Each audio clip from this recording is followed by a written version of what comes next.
đây bằng phốn ngày nay hả bàn săn vịt cái tôi săn vịt phơi phóng nhiều màu ơi thằng ngọc xì bằng phốn ngọc nó xì bom tò mò nó này đây ăn bên này đây ăn đây đây đây ăn bên này ê này tôi chặt xì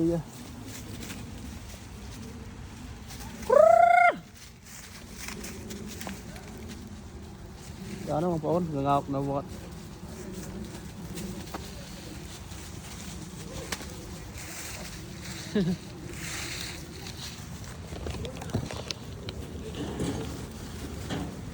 chở nó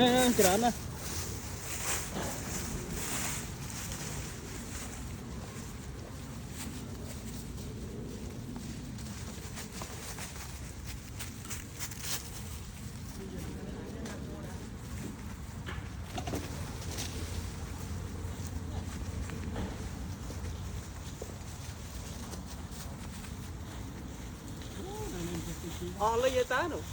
dương mau cái môn thắm cho mình rồi men sao cái lúc khác men sao cái ta sao men sao có lấy mua cỏ này nó còn này chưa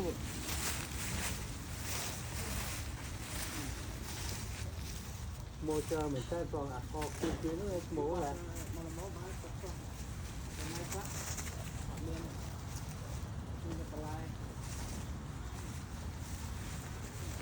việc phí không bán việc tục phí rồi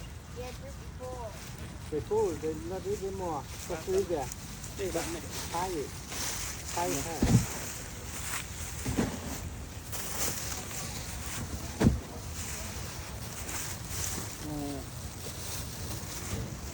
thủ cho ho ai bằng cây nào nó bị bắt cho bên nhỉ ho bạn phía